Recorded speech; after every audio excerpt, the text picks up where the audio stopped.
Mata timpo mia pesil shi iya pa anti josi ni yimba. Mbe ya pa mungo faga itiwe minti milieu mi anti rashun ni yimba. Maki pinki keti shumwe akeke ane la josi mangala.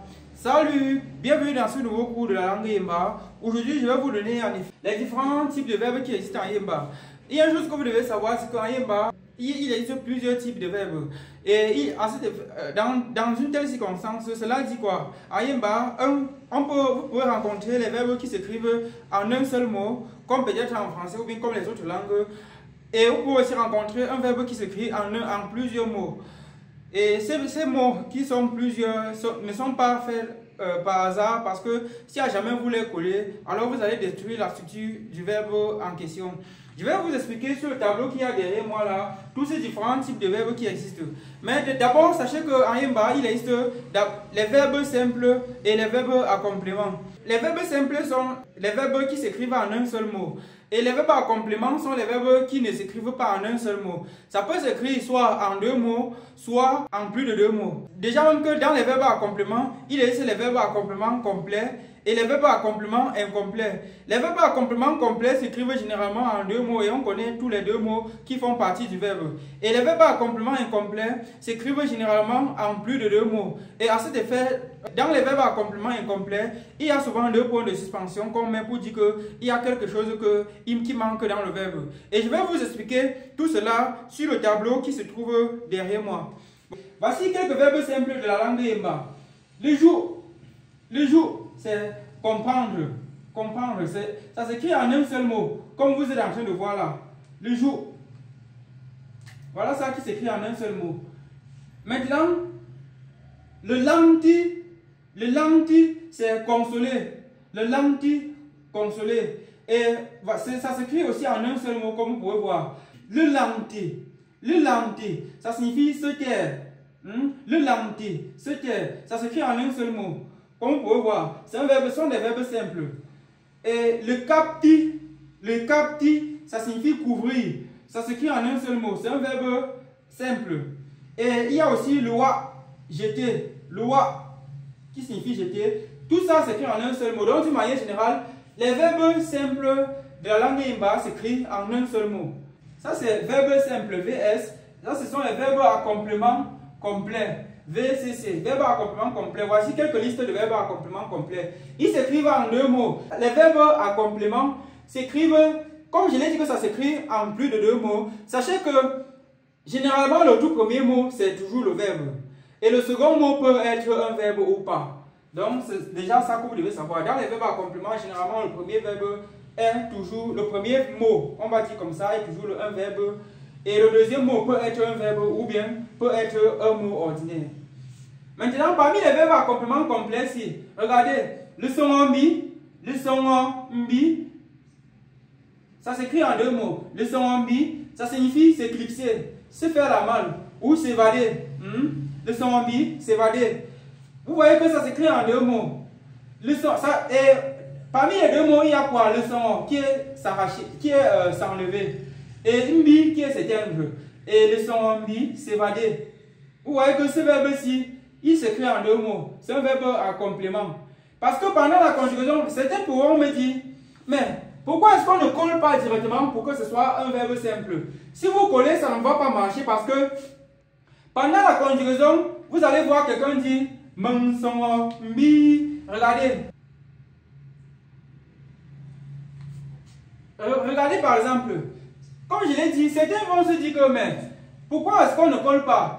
Par exemple, pour le verbe à complément complet, c'est pourquoi on ne colle pas. On ne colle pas parce que pendant la conjugaison, il y a une terminaison sur le verbe.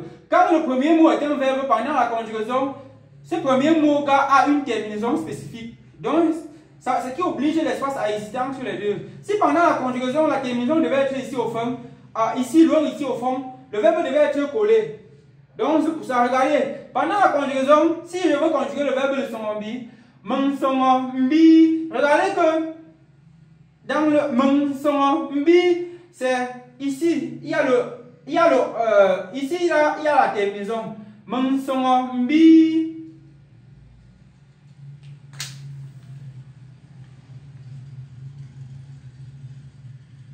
Regardez que que ici, il y a la terminaison. Et ici également, il y a aussi une terminaison. Parce que les deux sont les verbes. Donc, chacun a sa terminaison. Nous allons prendre un autre verbe pour que vous voyez. Le verbe à complément complet, le himla. Regardez, le himla, ici, ça signifie mentir. Le himla, mentir. On peut aussi dire le tambla, c'est aussi mentir. Mais nous allons parler de l'himla ici. Remarquez que l'himla, ça s'écrit en deux mots. Il y a l'him et mla. L'himla. Et vous voyez que pendant la conjugaison, il y aura une terminaison à la fin de ce premier mot. Hein? La terminaison sera ici. Et parce que ici, ce n'est qu'un mot. C'est le mot mla qui est le mensonge. L'himla. Donc c'est ça. Le quanti c'est calculé. Le quanti. Vous voyez que pendant la conjugaison, on dira mengkwanga nti. Il y aura un A ici. Donc il y aura une terminaison à la fin ici. Et il y aura aussi une terminaison ici. Parce que le quanti, ça s'écrit en deux mots. Ces deux mots qui dérivent tous, chacun d'un verbe. Le quang qui est pensé et nti qui est écrit. Le quanti, mengkwanga nti. Vous voyez donc que il y aura une terminaison ici et ici. C'est pour ça que, parce qu'il y a une terminaison ici, on ne peut pas coller. Parce que si on colle pendant la conjugaison, on sera encore obligé de casser. C'est pour ça qu'on laisse tout ça une fois comme cela. Donc, c'est ça. Maintenant, l'autre verbe, c'est l'itiaka. L'itiaka. L'itiaka, ça signifie défiler. Comme vous voyez là. L'itiaka, défiler. Vous voyez que pendant la conjugaison, il y aura une terminaison ici. Il y aura, pendant la conjugaison au présent, il y aura un A supplémentaire ici. On dira mentia aka, utia aka, atia aka. Donc, voilà ça. Maintenant, lezing ekum. Le verbe suivant, c'est lezing ekum. Lezing ekum, ça signifie faire une démarche en vue de réconcilier deux parties.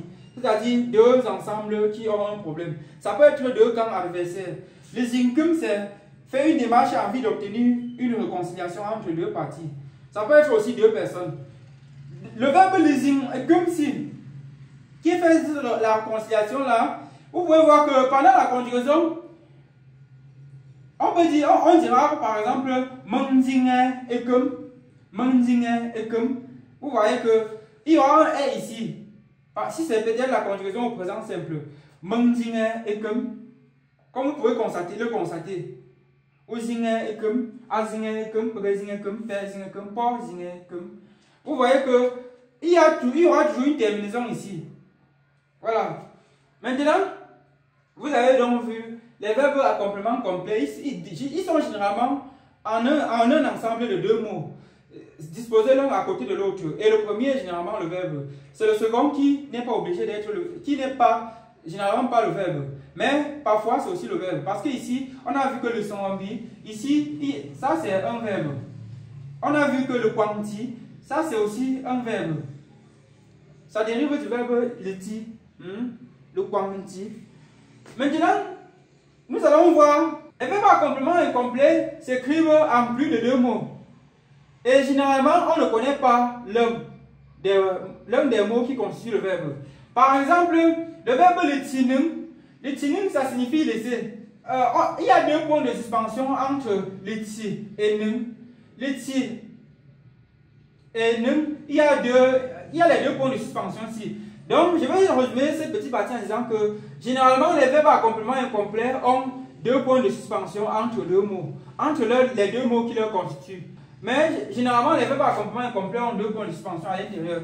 Ils ont aussi une certaine particularité liée au fait que les deux points de suspension qu'on met à l'intérieur, ça signifie qu'il y a une chose qui manque.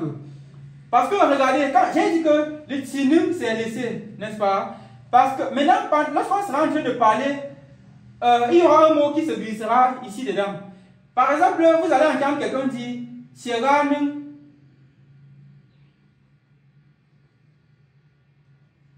Regardez, Sieranung. Vous voyez que ici, ici, il y a un gars qui s'est glissé entre les deux, qui est l'adjectif possessif.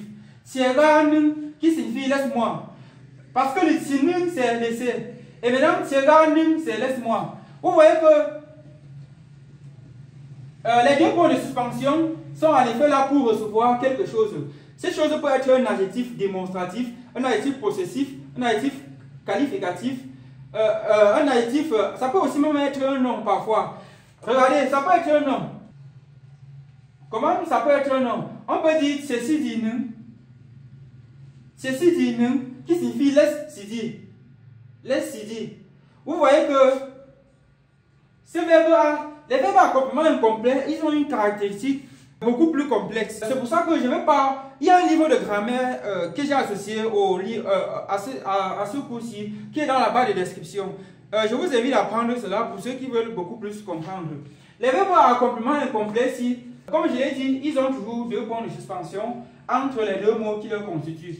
Tout simplement parce que lorsqu'on sera en train de parler, il y aura un mot qui viendra s'insérer au milieu. Le mot peut varier, ça peut être un adjectif qualificatif, ça peut être un pronom, ça peut être un adjectif démonstratif. Parce que ici, par exemple, regardez, c'est in qui signifie laisse-le. C'est in, laisse-le. Vous voyez que ici, c'est un adjectif qui en effet vient se greffer aux deux mots qui constituent le verbe de départ. Mais s'il y a une chose que j'aimerais vous dire, il ne faut pas que vous ayez peur en disant que les verbes à complément incomplet, comme ils ont deux points de suspension au milieu qui attend un mot, cela voudrait dire que ce sera difficile. Ce n'est pas vous dire que ce sera difficile. Ce que vous devez aussi savoir sur les verbes à complément incomplet, c'est que les verbes à complément incomplet sont généralement, on connaît généralement ce qu'un verbe veut dire. Ce n'est pas parce que ça a deux points de suspension que ça veut dire qu'on ne va pas savoir ce que le verbe veut dire. J'ai dit tout à l'heure que le tinu, ça signifie laisser. Hein? Sauf qu'entre le ti et ne, il y a deux points de suspension pour dire qu'il y a quelque chose qu'il faut compléter. Mais sachez que à la base, les verbes à complément sont toujours connus d'avance. Même comme ils ont deux points de suspension qui séparent les deux mots qui le constituent. En tout cas, ils sont toujours connus. Par exemple, comme ici, j'ai dit le ti, ne, laisser.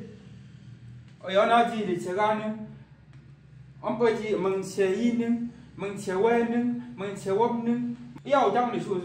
Voilà que je pense que j'ai expliqué et réexpliqué, même en me répétant parfois, c'est pour que beaucoup comprennent comment est-ce que ça marche. Et j'espère que vous avez vraiment compris ce cours sur les différents types de verbes qui existent en Yimba. Il y a deux grands types.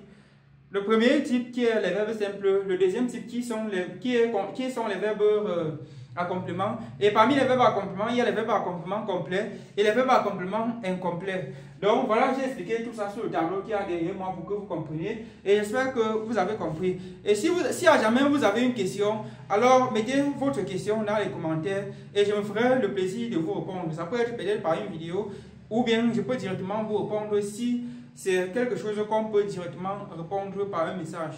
Donc voilà, c'était tout pour aujourd'hui. On se dit à très bientôt pour ceux qui sont abonnés. Bye!